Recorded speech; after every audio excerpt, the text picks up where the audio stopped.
Welkom, één en al. Dit is het programma Eigen Pad. Deze show bespreekt de onderwerpen van het menselijke bewustzijn, moraliteit, manipulatie, natuurwetten, het occulte en alle kwesties die de vrijheid van de mensen op aarde beïnvloeden. Mijn naam is Glenn Tram van thegreatworkexperience.com en ik ben je gastheer voor vandaag. Welkom allemaal. Bedankt voor het zijn weer. Ik hoop dat jullie een leuke week hebben gehad, een leuke weekend. We gaan vandaag een hele leuke show tegemoet, want ik heb verschrikkelijke leuke dingen voor jullie voorbereid. We hebben vorige week gesproken over een aantal occulte symbolieken. We gaan vandaag, Bonucci Florencia, hoe gaat het? Anna, hoe gaat het? Welkom weer. Ik zie dat jullie er weer fris en fruitig te zijn weer. Ik ben er blij mee. We hebben vorige week gehad over occulte symbolieken. Vandaag gaan we weer erover hebben. Nieuwe dingen krijgen jullie natuurlijk. We gaan er dieper en dieper in elke week, mensen. En elke seizoen wordt het meer en meer. Maar ik moet natuurlijk ook altijd rekening mee houden met de nieuwe mensen die ook erbij komen. Goedenavond, Chaya, Farida, goedenavond. Wat ik eigenlijk wil zeggen is, als je de occulte symboliek niet begrijpt, ben je, zoals ik zou zeggen, symbolen analfabeet. Want deze symbolen zijn overal om ons heen en de duistere occultisten, zoals ik ze noem, gebruiken ze om boodschappen in onze gedachten, zeg maar in onze onderbewustzijn te injecteren. Denk bijvoorbeeld aan marketingtechnieken, ja, die in wezen op hetzelfde uitgangspunt zijn gebaseerd. Dus je moet eigenlijk weten wat ze betekenen, zodat je dan bewust ermee kan omgaan. Anders word je ermee gemanipuleerd, want daar gaat het om. Dat gaat onze show allemaal over, ja, over menselijke manipulatie. Dus het enige wat ik doe, ik maak hetgene wat verborgen is, maak ik dan vervolgens niet meer verborgen. Dus ik vertel jullie gewoon openlijk wat het is. Ja, welkom allemaal. Voor degene die voor het eerst hier is gekomen, welkom. Je gaat een leuke dag tegemoet. Het is maar een uurtje. Hou je aandacht erbij. Je gaat heel veel dingen leren. Ik beloof je dat. Oké, laten we beginnen. Laat ik mijn sheet erbij pakken. Ja. Wat ik eigenlijk mee wil beginnen vandaag is namelijk dit. Als mensen nooit hebben overwogen wat echt tot echte vrijheid leidt, want daar gaat het om, de echte vrijheid van de mensen, ja, geven de presentaties die ik doe in seizoen 1 je een beginnersperspectief op de wetten die ons gedrag beheersen. Dat zijn natuurwetten natuurlijk. Okay? Ik heb het over de 7 principes of gedragingen die van een moreel persoon verwacht worden. We zouden ons moeten gedragen in overeenstemming met morele wetten, natuurwetten, om tot de resultaten te komen waar we zo naar verlangen.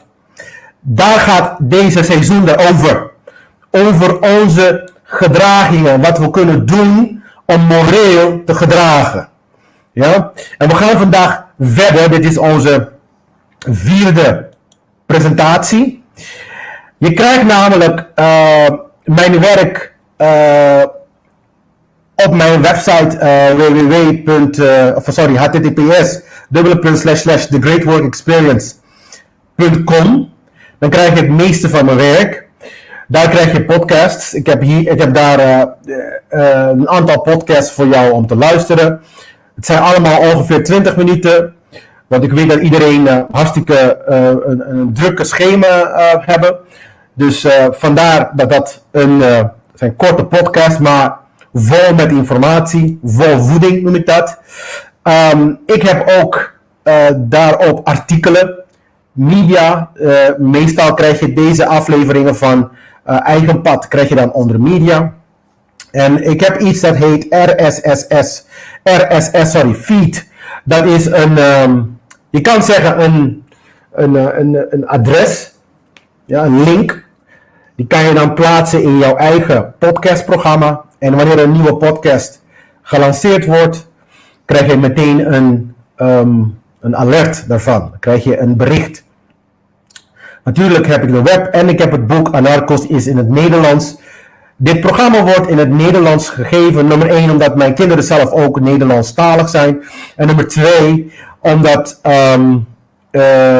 al mijn podcasts en dergelijke ook in het Nederlands is, zeg maar, op mijn website. Het boek is ook in het Engels en in het Spaans verkrijgbaar.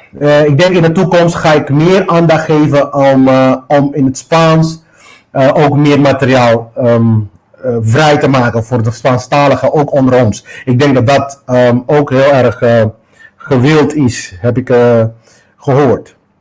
En als jullie willen helpen, kunnen jullie altijd op mijn website via donatie iets achterlaten.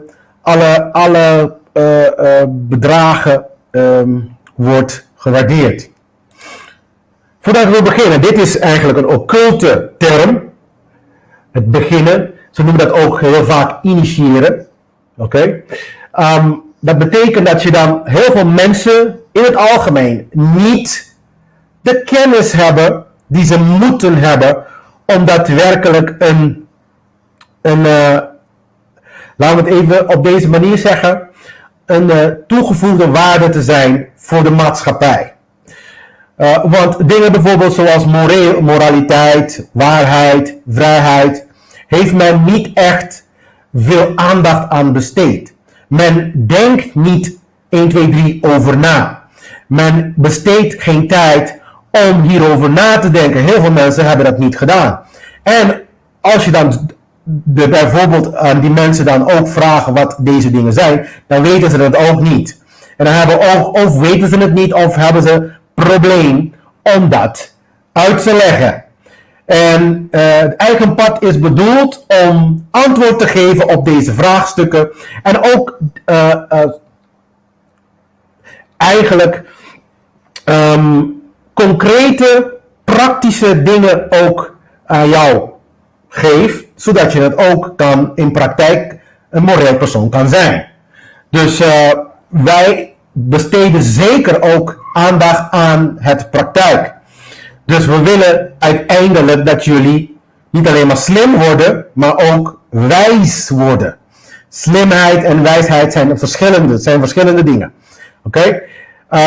Voor degenen die me niet kennen, mijn presentatiestijl kan wat strijdlustig zijn soms. Dus ik voorbereid je daarvoor. Ik kan soms een beetje mezelf zijn. Dus heel vaak ik hou rekening met heel veel mensen. Dus ik probeer me zo netjes mogelijk te gedragen. Maar in mijn podcast zal je dat even sowieso merken dat dat misschien minder is. Maar je moet eventjes er doorheen kijken. Want je moet kijken naar de boodschap. Verander dat de boodschap. Dat moet je jezelf vragen. Want de waarheid door zijn aard is voortdurend in oorlog met bedrog en leugens. Dus, en ik zal de waarheid hier in eigen pad spreken. Ik ga het uitleggen wat het inhoudt, dat het meetbaar is en dat we het allemaal kunnen weten. Ja, dus we gaan vandaag ook niet hebben over grammatica. Ja, deze en thees, het en de. Dat zijn voor mij niet de aandacht. Luister voorbij dit soort dingen. Ik wil dat je gewoon kijkt naar de boodschap. Luister naar de boodschap. Je moet natuurlijk begrijpen dat er iets mis is met de maatschappij. Er is iets mis met de wereld. Want je hebt het gevoeld, of je hebt het kunnen zien, of geluisterd, of op een of andere manier weet je, iets is niet goed. En als je dat niet van mening bent dat dat zo is, dan zou ik zeggen, je verliest je tijd met deze show. Maar als je dat zegt van ik denk dat daadwerkelijk er is iets inderdaad dat niet goed gaat met deze wereld, dan zit je hier op het goede adres. Wat we gaan bespreken heeft sowieso een persoonlijk karakter. Dus je moet bereid zijn persoonlijk iets mee te willen gaan doen. Vandaar het programma ook, het heet ook Eigen Pad, want het is ook je eigen pad, mensen. Ik kan niemand, als mensen zeggen van ja Glenn, je probeert mensen wakker te maken. Nee, ik probeer niemand wakker te maken, want ik kan ook niemand wakker maken. Het punt is alleen maar, probeer je het juiste te doen, dat is dan de vraag. Voor iedereen is dat de vraag. Want als jij het juiste wil doen, dan zet je jezelf in de positie om jezelf wakker te maken. Want je gaat jezelf wakker maken. Niemand kan je wakker maken. Oké? Dus de vraag is dan ook, accepteer je het juiste antwoord? De veranderingen of acties wanneer ze zich voordoen. Dus als ik jou bijvoorbeeld een oplossing bied, ik jou iets vertel dat je zegt van, het is wel een interessante concept, interessante oplossing, maar ga je die ook in praktijk zetten? Oké? Ik wil niet dat mensen boos worden. Ja, in principe wil ik niet erg mensen boos, maar dat betekent dat ik iets heb gezegd dat je toch wel je aandacht erbij hebt getrokken of zo, iets in die geest. Maar mijn intentie is niet om mensen boos te maken. En ik weet dat als ik bijvoorbeeld bepaalde dingen ga zeggen, het mensen boos kan maken. Vandaag ook, we gaan vandaag hebben over evenwicht. Heeft te maken met wat ik vandaag ook nog net heb gehoord, yin en yang. Ja, het heeft daarmee te maken, maar het is de Oosterse lering, zeggen we dan yin en yang. Ja, maar evenwicht heeft natuurlijk te maken met hoe je jezelf ook ten opzichte van naar een ander toe, zeg maar, gedraagt. Want het heeft te maken, het seizoen 1 heeft te maken met moraliteit. Oké? Dus, en ik wil daar een beetje aandacht aan besteden. Zet alsjeblieft niet je hoofd, steek je hoofd niet in het zand, ja, zoals hier. Maar je ziet hier, je positioneert jezelf in ieder geval voor, het is een gevaarlijke positie, laten we het daarbij houden. Oké? Dus, en iemand die niet wil horen, iemand die zo gedraagt, je ziet dat, het is een kleine meisje. Dus als je zo'n houding hebt, dan ben je in wezen een kleine meid. Oké? Dus laten we een open geest hebben. Daar praten we zo direct ook daarover. Het uiteindelijke doel van Eigen Pad. Dit is geen religieuze programma. Nogmaals, de mensen die mij al eerder hebben het programma geluisterd, die weten het al. Daarom ga ik ook een beetje sneller doorheen. Als je dat mij wil horen, hoe ik het stuk voor stuk helemaal uitdiep, dan moet je dan de eerste... Ja, ik ga het zo direct erover hebben. Ze vragen waarom is de yin en yang wit en zwart? Daar ga ik zo erover hebben. Het is een heel interessante vraag. Ga ik zo erover hebben. Maar dit is geen religieuze programma, mensen. We citeren wel... we citeren heel veel uit de religieuze boeken. Omdat in de kern al deze religieën... die komen uit een occulte, mystieke hoek. Ook al zeggen ze dat dat niet zo is. Het is zo. Oké? En ja, het is maar zo. Ik kan ook niks aan doen. Ik heb het niet gedaan. Oké? Ik ben alleen maar een boodschapper. En er is geen inherente wijsheid in kennis, mensen. Dus je kan wel heel veel kennis krijgen van me. Wat voor jou misschien nieuw is. Wat voor velen nieuw is. Maar het is, je hebt niks aan als je niks mee doet. Wees wel van bewust dat al deze kennis die wordt gebruikt door de duistere occultisten. Ik noem ze duistere occultisten omdat hun doel is om jou te manipuleren. Sowieso. Ja. En te doen wat hun willen. En dat hebben ze door de jaren heen heel goed onder controle. En ze kunnen het heel goed uitvoeren. Zonder dat jij zelf iets van merkt. Dus op dit moment wordt het zelfs heel gevaarlijk. Vandaar mijn besluit om naar buiten te komen om jullie wat meer informatie te geven. Dus het programma is ook bedoeld om je inzicht te geven. Meer informatie, zodat we dan uiteindelijk vrijheid gaan stichten op aarde. Echte vrijheid. Wat we hebben nu is geen echte vrijheid.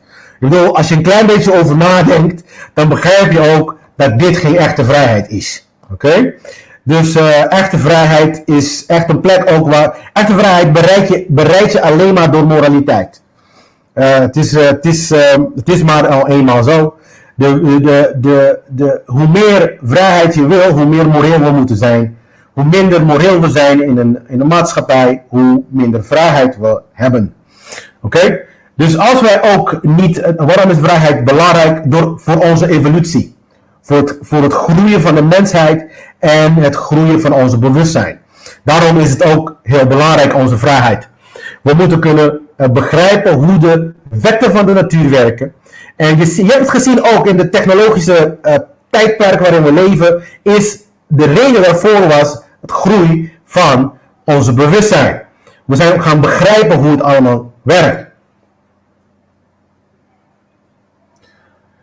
Ja, aan religieën denken dat ze de waarheid spreken, dus volg mij.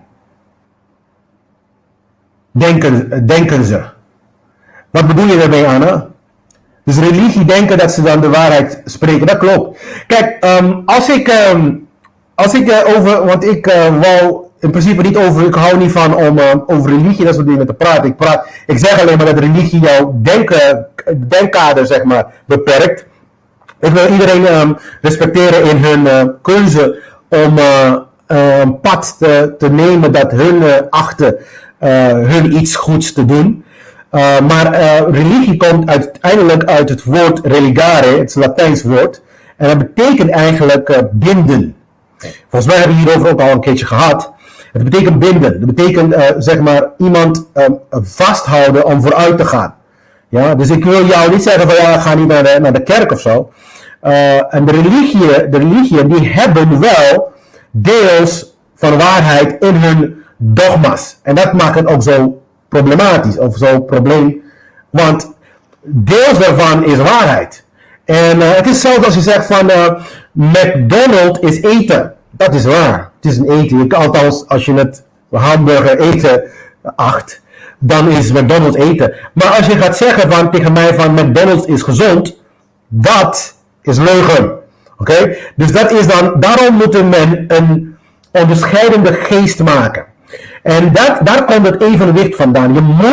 Je moet een karakter creëren om dit soort dingen eruit te halen. Dus waarheid van onwaarheid te onderscheiden. Dat is wel eigenlijk ook de yin en yang, want er is kwaad op aarde. En er is het goede op aarde. Allebei zijn er. En allebei zijn actief. En allebei zijn nodig. Het is niet alsof het kwade niet nodig is. Dus mensen doen het fout ook heel vaak om te denken dat het kwade niet nodig is. Of dat we het kwade helemaal weg willen. Het heeft een functie. Oké? Maar we moeten wel gefocust blijven. Dat is het probleem. Nou, we kunnen hier al een beetje het yin en yang verhaal te bespreken. Oké, Anna zegt met volgens mij bedoel ik mee dat je hun waarheid moet geloven en doen. Ja, dus dat is een van de problemen. Maar kijk, ik zeg als je naar de kerk wil gaan, of als ik zou zelfs heel graag willen dat christenen dit programma bekijken.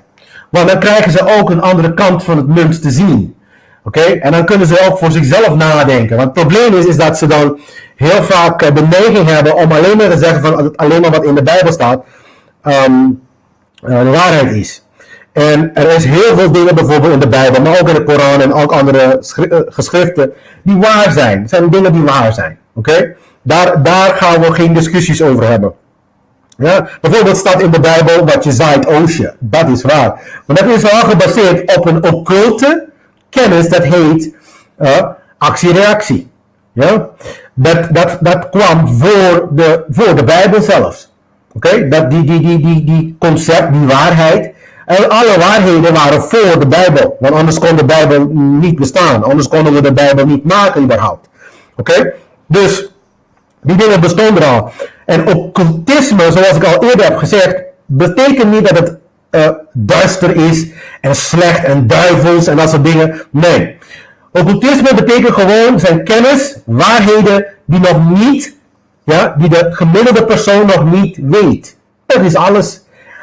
Voor die personen is het occult. Occult komt van het woord occultare. Dat is dan het Latijnse variant daarvan. En betekent eigenlijk hidden. Want het komt van het woord oculus. Dat is je oog. Oké? Dus het is verborgen van jouw oog. Ja? Het is niet duidelijk. Het is niet voor jou tot je bewustzijn nog gekomen. Ja? Dus we zitten in een tijdperk dat heel belangrijk is, mensen. En wij moeten gaan begrijpen nu onze relatie met, niet alleen maar met onszelf, dat is dan eigenlijk moraliteit, zeg maar de relatie tussen jezelf en de rest van de wereld. Maar we hebben ook een relatie met de wereld zelf, ons planeet. Oké? En in het verlengde daarvan hebben we automatisch ook een relatie met de kosmos, met het universum. En het universum is uiteindelijk ook een creatie van de creator zelf. Noem maar het beestje wat je wil noemen. Laten we even kijken. Suri zegt, ik geloof wat ik voel en zie. Dat geloof ik. Oké. Ja, dat klopt. Er moet ook, ik weet niet dat je mijn, in fact, ik zeg zelfs, je hoeft niet eens te geloven. Want je kan het allemaal ervaren. Je kan alles ervaren. Dat is eigenlijk je geestelijke reis. Je hoeft niks te geloven. Dus als ze tegen jou zeggen je moet geloven, zeg je ja, nou dat hoeft niet. Je moet alleen maar de 7 principes hebben. Dat zijn de 7 natuurwetten. En dat praat ik met Shuri. En die 7 natuurwetten heb ik erover. Mijn eerste aflevering heb ik erover gehad. En die stelt je in staat om eigenlijk alle waarheden te begrijpen. Ja? Wat ik probeer nu vervolgens te doen met de rest van de shows, is jou een klein beetje bij beetje meer uitleggen hoe je dan zeg maar die 7 principes kan gebruiken. Dat is het enige wat ik doe. Hoe jij jezelf het beste aan deze principes kan harmoniseren. Ik had het vorige week gehad over harmonie. En het is een hele belangrijke aflevering geweest. Ik zou je aanraden om die te kijken als je dat nog niet hebt gedaan. Ja? We hebben hier, ik heb gekozen voor deze aflevering, heb ik gekozen de zegenwagen. En de zegenwagen is een hele belangrijke tarotkaart. En in de tussentijd geef ik jullie ook een klein beetje van tarot ook. En ik hoop dat jullie dat ook waarderen. Tarot is een boek, maar het is een symbolische boek. Oké? Dus het is niet gemaakt voor waarzeggerij en dat soort dingen. Het geeft wel aan actie-reactie. Dus als je ergens bent in je bewustzijn, creëer je wel bepaalde condities.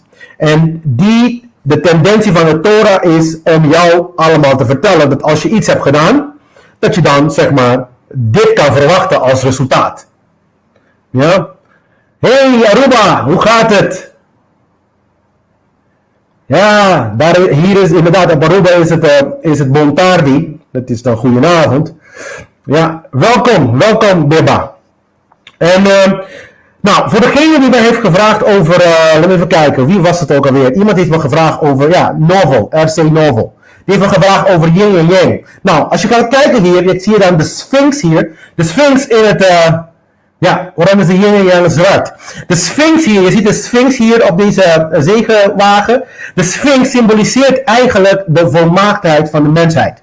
Je ziet hier ook, de kaartnummer is nummer 7. Nummer 7, heel vaak zeggen ze de nummer 6 is de nummer van het mens als beest. Dat is niet helemaal waar. Want daar halen ze van het verhaal van de 666 verhaal.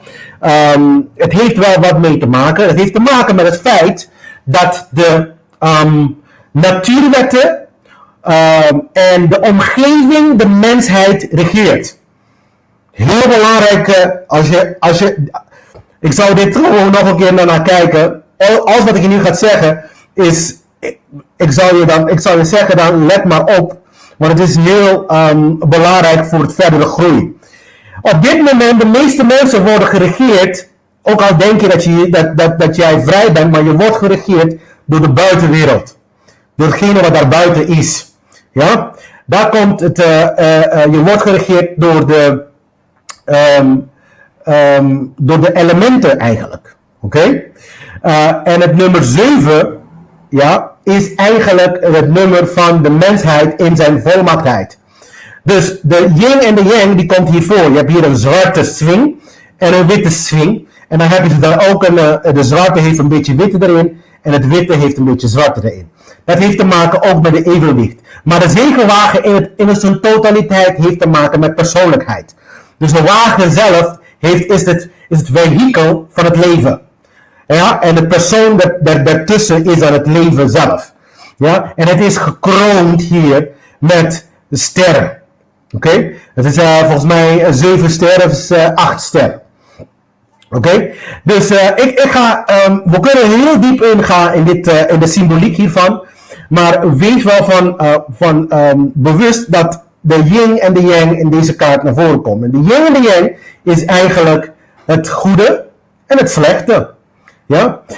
Dat is het eigenlijk. En eigenlijk heb je het slechte nodig om het goede te testen. Dat is de situatie waarin we nu zitten ook. Oké? Want uiteindelijk wat er gebeurd is dat je krijgt dan eigenlijk, je zegt tegen jezelf, ik ben een goed persoon. Ja? En de natuurwet die gaat dan tegen jou zeggen van, oh ja, is dat zo? En dan beproeft hij je. Ja, precies, Anna. Je leeft zoals de maatschappij je voordoet. En het idee is, en dat is mijn enige missie hier, en om elke persoon die me hoort, en die deze presentatie en mijn podcast en dergelijke luistert, om een soevereine mens te worden. Dus dat je dan de tools hebt om moreel te handelen, en moreel handelen automatisch brengt de universum, brengt jou en de universum als, worden jullie een team, word je een team met de universum. Oké? Dus het is een heel spannende reis als je dat besluit te gaan doen. Oké? Dus gij zult de waarheid kennen en de waarheid zal u vrij maken. Kennis is hier cruciaal. Je kan niet wakker worden zonder kennis. Kennis is de enige vehikel om je wakker te maken. Ja? En uiteindelijk moet je die kennis ook willen gaan uitvoeren. Dat is wijsheid. Oké? Leerbaarheid, ik ga heel snel hier overheen, want we gaan zo met pauze. Leerbaarheid als je een lage leerbaarheid hebt, ja, dan heb je een rigide twijfels, naïviteit of ben je goedgelovig. Ja? En we willen mensen hebben eigenlijk die hoge leerbaarheid hebben. Dat komt door gezonde twijfels. Dus je mag twijfels. Dus zeg niet dat je niet mag twijfelen. Ja? Maar je moet een open geest hebben en de houding hebben om iets nieuws te leren. Ja? Dat is de enige moment waar je nieuwe dingen gaat leren. Ja? En dan moet je dat ook gaan doen. Oké, dus we gaan niet hebben over deze dingen. Dus als jij vanuit deze hoek komt van de politiek, gefinancierde wetenschap, religie of geld, ja, moet ik je teleurstellen. Want we gaan hier niet over hebben. De oplossing voor onze wereldproblemen zitten ook niet in deze instanties. In fact, deze instanties zijn bedoeld om ons juist in deze situatie te blijven behouden. Want dan blijven we onder hun controle. Daar gaat het allemaal om. Ja? Dan kunnen we blijven bepalen hoe de wereld eruit ziet. En de bedoeling is nooit geweest dat 1% van de maatschappij bepaalt hoe de wereld eruit gaat komen te zien. Ja? Dus Einstein vind ik leuk. We kunnen problemen niet oplossen met behulp van hetzelfde soort denken dat we gebruiken toen we ze creëerden. Dat heeft Einstein gezegd. Een wakker persoon, nota bene. Oké? Dus we gaan eigenlijk juist hier tegenin. Oké? We gaan voor advertenties. En zijn over een paar minuten weer terug. Oké, mensen? Dus we zien elkaar zo weer.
Bienvenido a su botánica, el gran poder. Usted que necesita más informaciones sobre las piedras, aquí le tengo diferentes tipos de libros, en inglés y en español.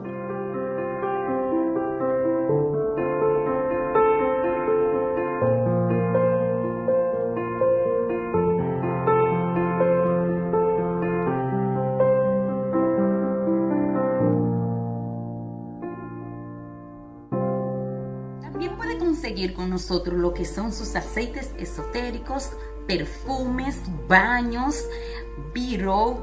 Tenemos una amplia variedad de lo que son velones, atributos para la santería. Todo esto y mucho más lo puede conseguir aquí en su botánica El Gran Poder, una solución para cada necesidad.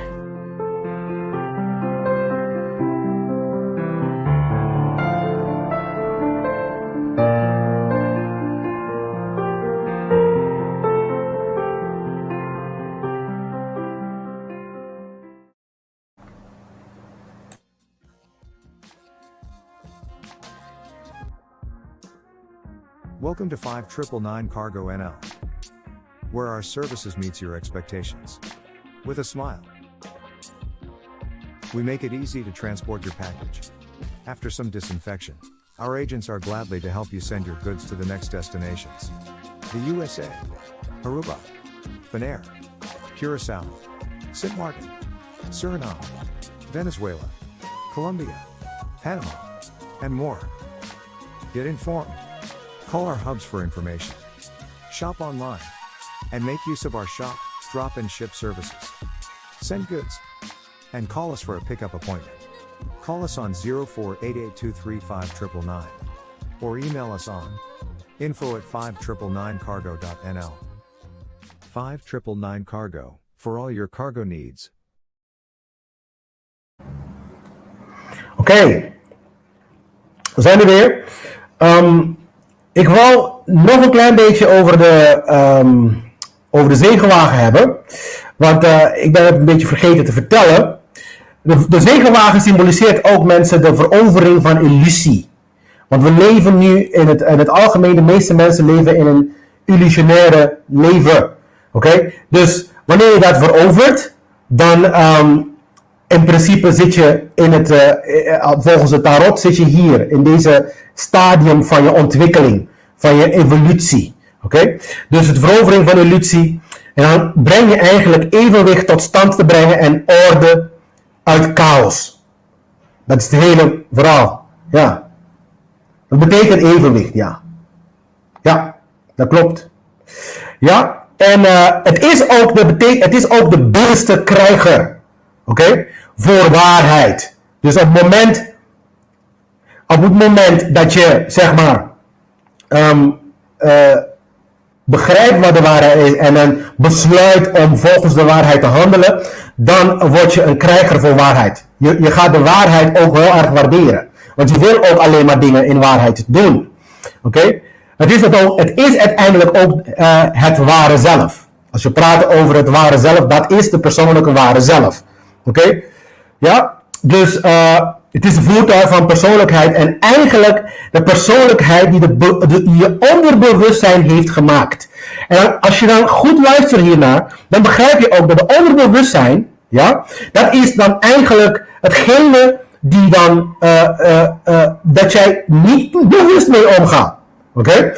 En wat ga je meestal niet bewust mee om? Heel vaak dingen die je elke dag doet. Zonder bewust over zeg maar, te zijn dat je dat doet. Als je dingen continu doet, dan wordt dat deel van je karakter. Je krijgt dan, ze noemen het in het Engels, your habits. Ja? Dus wat we willen is goede karakter bouwen. Goede karakteristieken bouwen die automatisch naar boven komen. Oké? Dus, want je moet uiteindelijk, en dit is dan letterlijk wat deze kaart betekent, regeerder met God. Hij zal regeren met God. Dit is het woord wat ook in de Bijbel als Israël wordt bedoeld. Israël heeft niks te maken met een land. Ja, we hebben nu een land die heet Israël. Ik begrijp dat. Oké? Maar in principe Israël betekent regeren met God. Prins met God, eigenlijk. Ja, dat betekent Israël. Israël. El is in het Hebreeuws. Ik heb ook Hebreeuws gestudeerd. Dus dat betekent ook God. Oké? Dus ik hoop niet dat mijn internet heen en weer gaat. Ik hoop het niet. Zo, wat zijn de vereisten? Nou, de meeste mensen zeggen dat ze gelukkig willen zijn, vrede, vrijheid en welvaart willen zijn. Maar deze condities kunnen alleen worden gekregen als aan een bepaalde voorwaarde wordt voldaan. Ja? En die voorwaarden zijn moraliteit.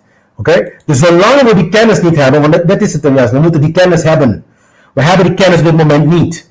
Ja? Zolang we het niet hebben, dan gaat het niet gebeuren. Oké? Of zolang we het negeren, dat gaat niet gebeuren. Oké? Dus eigen pad is ook daarvoor bedoeld.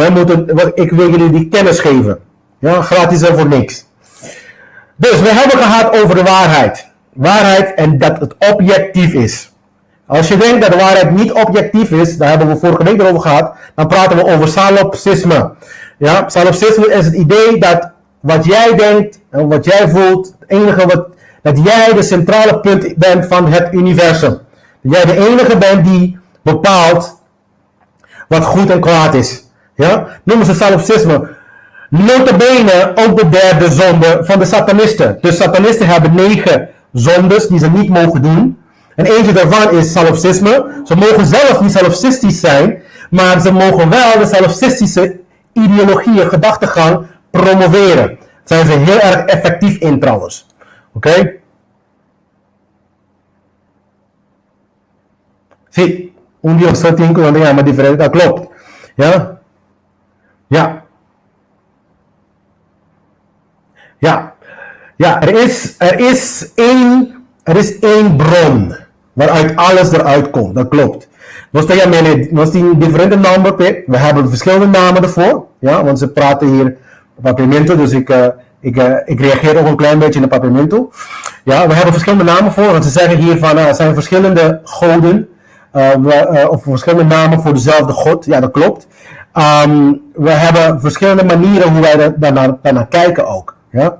Dus dat is geen probleem. Het enige wat we niet kunnen eromheen gaan is natuurwetten. Okay? Die dan zeg maar diezelfde bron heeft gevestigd.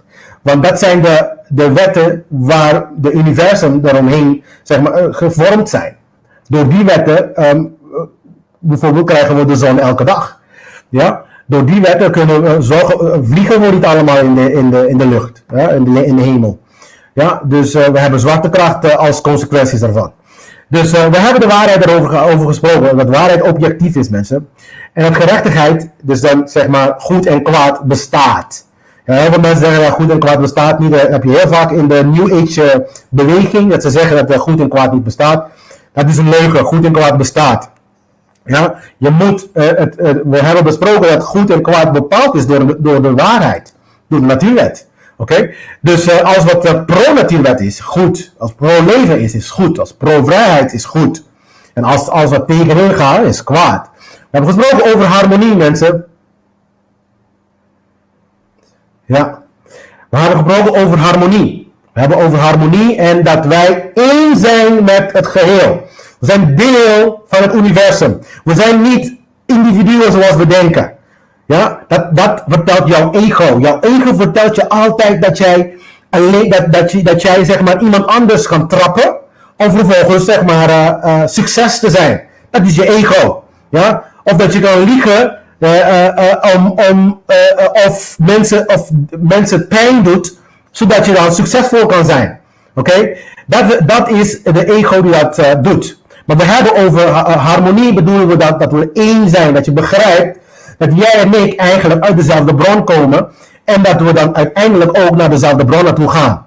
Ja? En dat alleen zou je dan moeten tot nadenken brengen. Ja? Nee, ik praat niet, Anna, je hebt gelijk, ik praat niet over religie. Ja?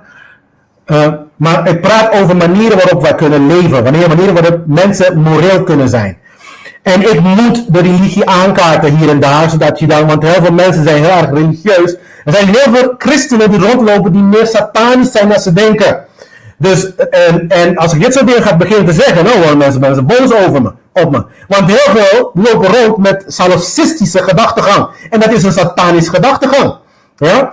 En ze respecteren niet de natuurwetten. Ja? En als je de natuurwet niet respecteert, dan ben je ook satanisch bezig. Want je gaat tegen, Satan betekent tegenin, tegen de waarheid ingaan. Tegen natuur ingaan, tegen natuurwetten ingaan.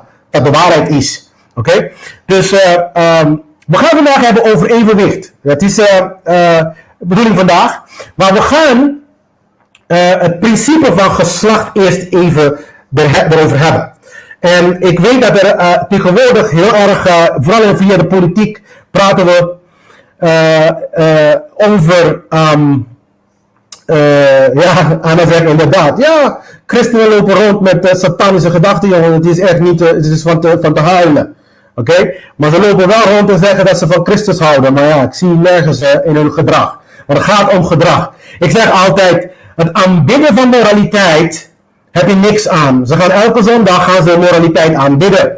Het idee is dat je zelf moreel moet worden en zijn.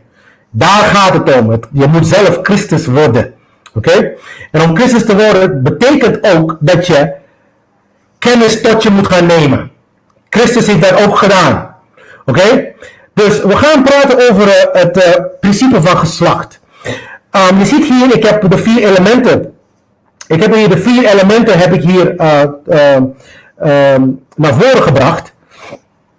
En deze 4 elementen die hebben te maken ook met de geslachten.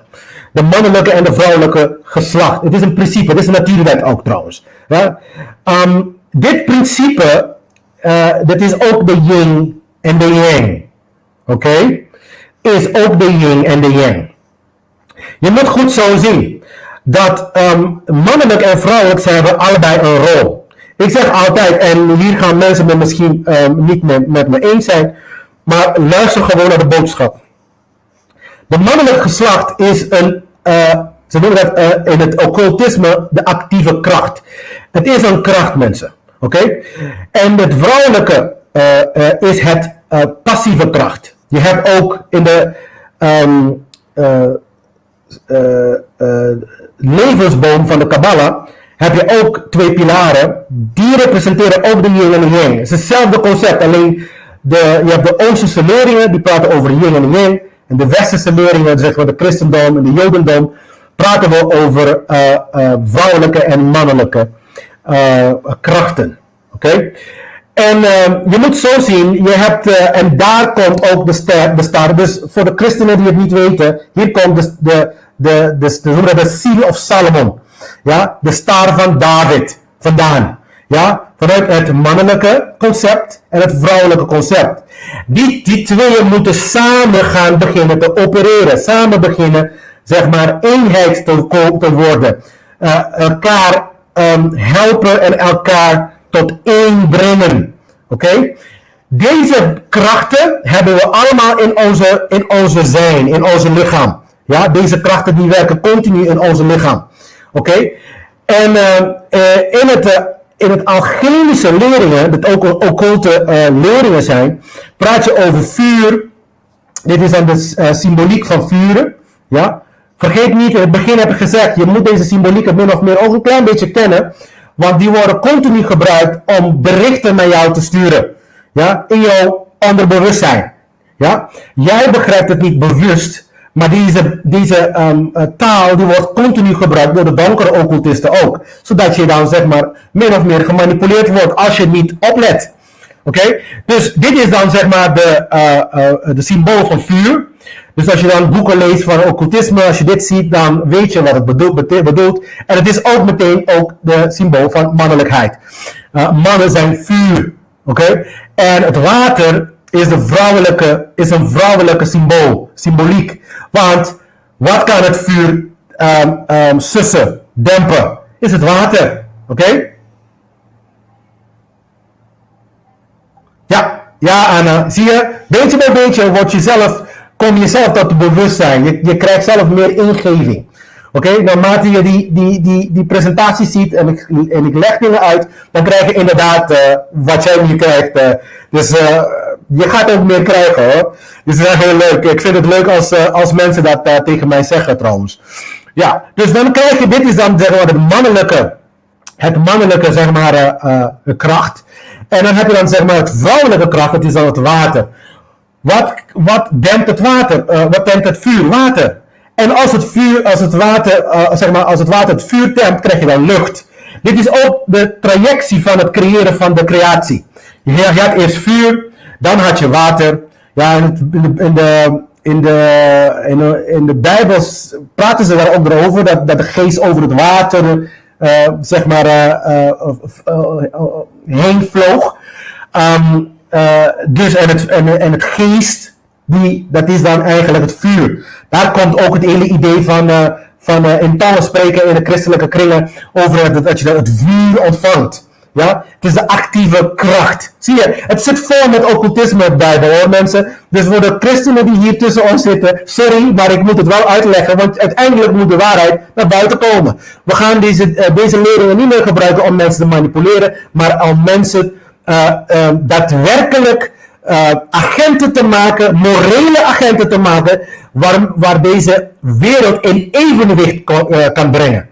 Oké? En dan heb je de lucht ook, je ziet daar ook, lucht is ook weer mannelijk, maar met een streepje, ja, van deze streep. En dan ook de aarde als vrouwelijke, ook met een streepje. Het hele idee van de 4 elementen. Uiteindelijk, als je dan, zeg maar, en hier komt dan, zeg maar, de pentagram. De pentagram is geen duivelse symbool, by the way. De pentagram, althans de pentagram met het puntje omhoog. Maar dat betekent dat de geest, de geest is baas over de 4 elementen. Dat is uiteindelijk ook het symbool van het nummer 7 in de tarotkaart, de zegenwagen. Ja? In sommige tarotkaarten heb je dan de pentagram als kroon. Dat betekent dat het persoonlijkheid uiteindelijk boven is gekomen van deze illusie van de wereld. En uiteindelijk zo'n kroon neemt als zijnde regeerder samen met God. Dat betekent ook dat je heel vaak snel dingen kan manifesteren in het leven. Oké? Zo moet je komen, daar moet je naartoe gaan. Dat je dingen die nodig zijn, dingen die ook volgens natuurwetten moreel zijn, snel kan manifesteren. Oké? Dus vorige week heb ik hierover gehad, want het is een conditie die ik nu eventjes voor de rest van de tijd een klein beetje tijd mee ga besteden. Want ik ga je de brein uitleggen en hoe dat, zeg maar, in relatie gaat met je gevoel. Mensen die, wij Antillianen, of Curaçaoenaar, Arubanen, Bonaireanen, mensen van de bovenwindse eilanden en ook uiteindelijk ook mensen uit Nederland. Dus wij, zeg maar, het Caribisch deel van Nederland zegt altijd van, ja, die hebben meer, zeg maar, emoties, ja, we hebben meer van een hart. En we zeggen ook dat de mensen in het westerse wereld een klein beetje heel droog zijn, ja, en heel logisch zijn. Ik ga je vertellen waarom. Ik ga je ook vertellen waar deze condities dan vandaan komen en wat we kunnen doen en hoe wij uiteindelijk moeten zijn. Ja? Want je brein is een van de belangrijkste organen van je lichaam. In fact, je lichaam is een extensie van je brein. Ja? Als je daar alleen maar over nadenkt, want wat je denkt, uiteindelijk dat ga je doen. Ja? Dus je geloofssystemen zijn heel belangrijk. Want die worden allemaal gevormd hier, waardoor je persoonlijkheid wordt gevormd. Ja? En waardoor je dat gaat dalen in je hart en uiteindelijk ga je dat doen. Dus mensen die in de war zijn, meestal hebben een disbalans tussen wat ze denken en wat ze voelen. Dus als je wat je denkt en wat je voelt anders is, dan kom je niet tot een besluit. En dan wat je denkt is slecht, bijvoorbeeld nummer 6. Wat je voelt is nummer 6. En wat je doet zal dan ook nummer 6 zijn. Vandaar die 6, 6, 6. Zie je dat? Wat we willen is dat wat je voelt 7 is. En wat je denkt 7 is, bij wijze van spreken, de 7 natuurwetten. Ja? Wat je voelt, de 7 natuurwetten. En wat je doet, de 7 natuurwetten. Zie je dat? Dus alles krijgt dan uiteindelijk ook een plaats. Ja? Dus om 666 te begrijpen, moet je ook 777 kunnen begrijpen. Oké? Nou, heel vaak weten mensen niet wat 777 is. Je hebt ook 888 trouwens, maar daar gaan we een andere podcast rustig erover hebben. Maar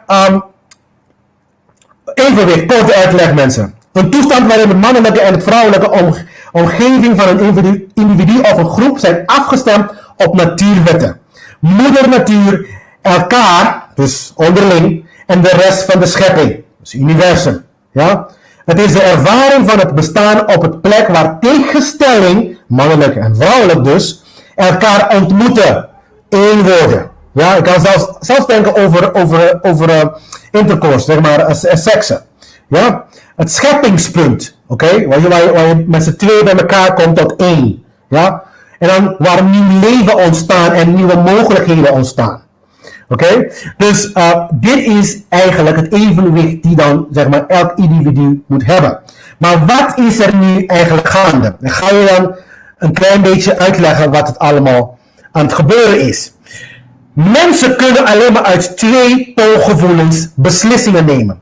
We hebben alleen maar twee. Dit zijn de twee polaire, ik noem het poolgevoelens. Ja? De yin en de yang. Ja? We kunnen uit liefde dingen doen. Ja? Of kunnen we uit angst dingen doen. Ja? Dat zijn uiteindelijk de enige twee poolgevoelens waaruit wij ons gedrag kunnen afstemmen erop. Ja?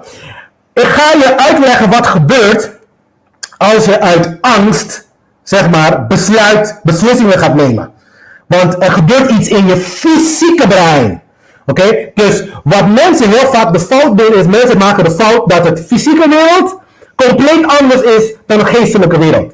En als ik je uitleg, en als ik je nu vertel dat je nu al in de geestelijke wereld zit, je zit in de geestelijke wereld, dan moet dat eigenlijk belletjes gaan rinkelen. Oké? Dus het hele verhaal van hemel en hel, dat als je gaat doodgaan, dat je geest naar de hemel gaat of naar de hel gaat, dat is onzin. Dat is een leugen. Oké? We zitten nu al in de geestelijke wereld. Ja? We zitten alleen maar in een materiële wereld. Ja? Eigenlijk alle materie, volgens een aantal eeuwenoude leringen, zeggen ze dat de materie zelf een geest is. Oké? Het is eigenlijk de tegenstelde pool van de geest. Oké? Dus, maar het is uiteindelijk geest. Dus we hebben alleen maar deze twee poolgevoelens om besluit te nemen. Of doe je het uit liefde, of doe je dat uit angst. Dit is dan een plaatje voor angst, dit is een plaatje van liefde. Ja? En dit is wat er gebeurt in je brein. Dit is je brein. Dit is je drievoudige brein. Heel veel mensen begrijpen niet hoe het werkt. Dus daarom heb ik het heel simpel tot jullie aandacht gebracht nu. Oké. De brein die ziet eruit als volgt, mensen. En dit is occulte kennis. Die nu ook in het wetenschap naar voren aan het komen is. Ja? Maar ze weten nog steeds niet alles van de brein. Want de brein is een hele complexe orgaan. Ja? Dus ik ga het simplistisch uitleggen, maar wees wel van bewust dat dit niet alles is. Oké? Dus we hebben hier wat we noemen dan de reptiele brein. Oké? De reptiele brein heeft alleen te maken met het overleven, voortplanten en instinct. Overleven betekent ook vluchten en vechten. Ja? Voortplanting natuurlijk is kindjes maken. En een instinct, dus dingen die je instinctief, zeg maar, gaat doen. Oké? Daarnaast heb je iets dat heet, wat in het Engels ook te noemen, de mammal brain. De zoogdierenbrein. Hier worden emoties, daar zitten de emoties vooral. De geestelijke emoties worden daar het meest vertaald. Oké? Ja, dat wat je dan eigenlijk voelt. En dan heb je dan, wat we noemen dan, de grootste gedeelte van de brein. Dat noemen we dan de mensenbrein. Dus, ze noemen ook een hele mooie naam daarvoor, is dan de neocortex. En daar zit de intellect, leervermogen en taal. Hier bij de neocortex, die moet de baas zijn. Maar ik wil jullie heel veel aandacht besteden wat gaat gebeuren als mensen in angst gaat handelen. En dit komt uit occulte bronnen. Als je uit angst gaat handelen, en dit weten de satanisten hoor mensen, daarom leer ik jullie dit, zodat jullie ook op de hoogte zijn en niet in de val gaat vallen. Dat wil zeg maar niet voor de gek gehouden wordt. Als je uit angst handelt, oké, dan gaat iets gebeuren. Je gaat of van de linkerkant van je brein, die ga ik zo laten zien, of uit de rechterkant van je brein ga je dan besluit nemen. Ja? De bedoeling is dat je je mensenbrein gebruikt als geheel. Voor alle beslissingen die je neemt. In evenwicht dus. Oké? Als dat niet gebeurt, dan beschouwt je lichaam je mensenbrein wordt hij dan als ziek, ja, gestempeld. Je bent gewoon, daarom zeggen mensen ook heel vaak, je bent ziek in je bent ziek in je hoofd. Ja, je bent niet goed bij je hoofd. Ja? Want omdat je dan, de mensenbrein, die schaadt uit. Alsof er als een directeur ziek wordt in een bedrijf, wat doet hij dan? Hij gaat naar huis, hij gaat proberen beter te worden. En het is een tijd, het geheel lichaam moet wel werken. Oké? Dus dan kan er twee dingen gebeuren. Of neemt de zoogdierenbrein het over, of neemt de reptiele brein het over. Ja? Ja, Anna, je begint het te begrijpen meteen. Klopt. Dus als jij angstig bent, dan gaat of de reptiele brein het overnemen, of het zoogdierenbrein, de mammal brain dus in het Engels, die gaat het overnemen. Als de mammal brain overneemt, dan maak je meestal besluit uit wat? Emoties. Ja? En hoe doen de satanisten het? Heel makkelijk. Je gaat dood als je dit niet neemt. Ja? Je gaat naar de hel als je niet bijvoorbeeld een of andere redder neemt als je... Ja? Dit is dan de zoogdierenbrein. Die dan zeg maar het over heeft genomen. En dan, ze zijn niet gemaakt om als mens te handelen. We zijn alle drie in één, mensen. We zijn mensen, we zijn dieren en we zijn reptielen. We hebben een reptiele brein. Die reptiele brein is heel belangrijk, want op het moment dat bijvoorbeeld je in een overlevingssituatie zit, ja, dan gaat twee dingen gebeuren. Als je besluit om te vechten, dan gaat het bloed pompen in je spieren. Ja? En vooral je biceps hier, je spieren hier. Oké? En als je dan besluit te vluchten, dan gaat het bloed naar je benen toe om te gaan rennen. Je volgt je dat? Dus dit is heel belangrijk. Dus we moeten niet uit angst handelen, mensen. We moeten niet uit angst handelen. En mijn tijd is eigenlijk voorbij, maar ik ga nog iets uitleggen van dit verhaal. Ja? Want we kunnen uit de logica, dus zeg maar de links van onze brein is de logica gedeelte. Ja? Dat is in de wiskunde, rekenen, precisie, ratio, cijfers, al die dingen, die worden daar dan verzorgd. Aan de andere kant van de brein, de andere hersenhelft van de brein, die wordt dan zeg maar verbeeldingen, creativiteit, die komt dan aan de rechterkant van de brein. Dus iemand die heel creatief is en helemaal niks heeft met logica, ja, dan is zijn dominante kant is de rechterkant. En andersom, iemand die heel wiskundig is en heel logisch is, dan is dan de dominante kant de linkerkant van de brein. Geen van beide is goed. Mensen die de tendentie hebben om de linker hersenhelft te gebruiken, die mensen zijn meestal, die denken dat ze meesters zijn. Die denken dat ze te zeggen hebben. En mensen die heel vaak aan de rechterkant zeg maar dominant zijn, die hebben meestal een slavenhouding. Iemand anders moet mij helpen. En toch, voor de zogenaamde christenen hebben ze het recht niet om te beslissen wat ze denken dat God met deze aarde wil. Ja, dat klopt. Ja. Want in principe moeten we, want de aarde hebben wij niet geschapen. Als we praten over wat Anna nu heeft gezegd. De aarde hebben wij niet geschapen. Dus we hebben ook niet het recht om het kapot te maken. Zo moet je denken. Oké? Dus maar over terug te komen op mijn breinverhaal. Als jij uit balans bent, dan word je ook ziek. Automatisch. Nu zie je ook dat als mensen uiteindelijk angst geïnjecteerd wordt, dan worden ze uit balans. Dan gaan ze of de linkerkant of de rechterkant van het brein gaan dan actief worden. Dus de brein in het algemeen zegt van, hé, wacht even, ik ben uit balans. Het wordt gezien als, je bent ziek. Dus uiteindelijk krijg je dan de mammal brain, dus de zoogdierenbrein of de reptiele brein is hierachter, die neemt het over. Begrijp ook wel dat de linkerkant van de brein gekoppeld is ook met de reptiele brein. De logica. En de creatieve kant is gekoppeld met de mammal brain, de zoogdierenbrein. Oké? Het is een beetje technisch allemaal, maar het is wel heel belangrijk dat jullie dit begrijpen. Want ik wil dat uiteindelijk moeten die twee breinen holistisch bij elkaar komen en tot één worden gebruikt. Dat gebeurt op het moment dat je, quote-unquote, je derde oog open gaat. Dan gaat deze twee helften tot één werken.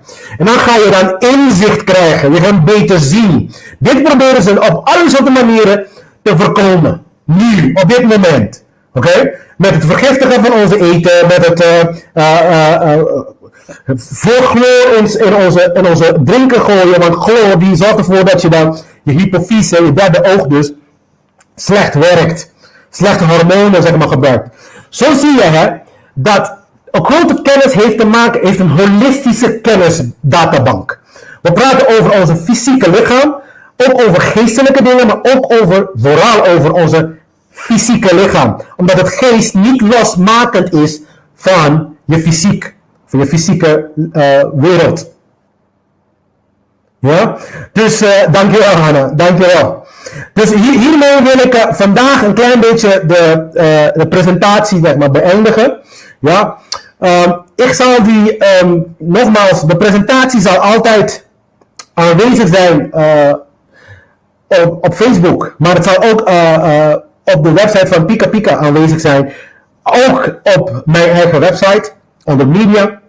Daar zul je ook de sheets krijgen. Dat zijn heel belangrijk om die ook erbij te hebben, zodat je doorheen leest en een klein beetje meer van dit onderwerp tot je eigen maakt. Vergeet niet, kennis is een van de belangrijkste dingen die je nodig hebt om daadwerkelijk wakker te worden. Dus ik wil geen opinie horen van niemand zonder dat ze hun huiswerk hebben gedaan. Ik wil alleen maar vragen hebben of conversatie hebben, zodat wij samen, want ik wil ook in dit proces ook meer leren. Dat we elkaar zeg maar op die manier tot een hogere hoogtepunt brengen. Oké? Dus als er geen vragen zijn, wil ik eindigen met deze uitleg. Dat is de lange uitleg. Balans, of eigenlijk evenwicht, is een toestand waarin het ware zelf de persoonlijkheid leidt en stuurt. Zeg maar de ware zelf. Dat is de innerlijke zelf die met de bron gekoppeld is. De persoonlijkheid, het diepste zelf, wordt een strijder, dat is het woord, voor de waarheid. Ja? Vanuit waarheid komt men tot een meer holistisch conclusie. Dus die twee breinen moeten bij elkaar komen. Ze moeten samen één worden. Ja? Waarbij men de rechter en de linker hersenhelft het bewustzijn met het superbewustzijn, maar dat is het bewustzijn van het hogere zelf. Het hart met het geest verenigt. Ja? En een krachtig middel wordt voor het leven en het goede. Dat is de uiteindelijke richting van ons allemaal. Daar moeten we naartoe. We moeten onze hersenhelft, fysiek, die twee met elkaar samen laten werken. Dat gebeurt het beste op het moment dat je derde oog open is. En je derde oog wordt open op het moment dat je kennis tot jezelf neemt. En dan vervolgens is er ook een geestelijke deel, die gaan we ook in de toekomst daarover hebben. Dat is bijvoorbeeld hoe je dat in de praktijk bijvoorbeeld gaat mediteren, et cetera. Of gebedjes doet, et cetera. Oké? Je moet allebei doen. Je moet bidden en mediteren. Ja? Dus evenwicht is een simpel idee dat we allemaal de hemel op aarde moeten brengen. We zitten in een dimensie waarbij oorzaak en gevolg manifesteren.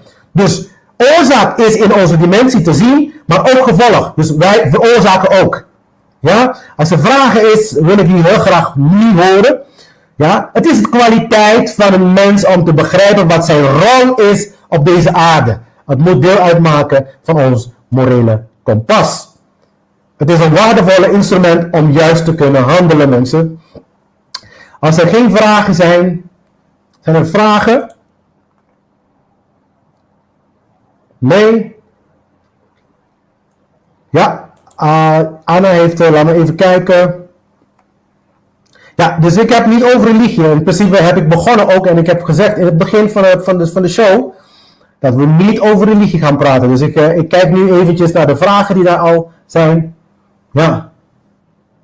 Ja, Chaya, dankjewel voor alles. Dankjewel dat jullie er zijn weer. Ja, en ik zie jullie weer volgende week.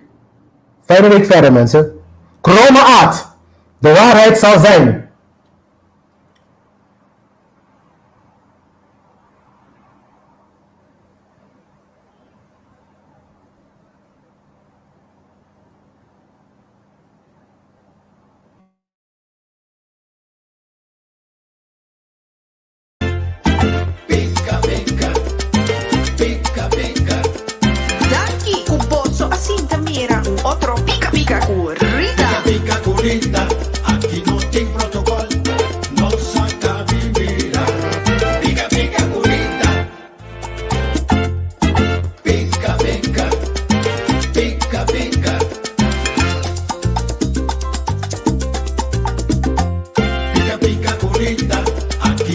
protocol.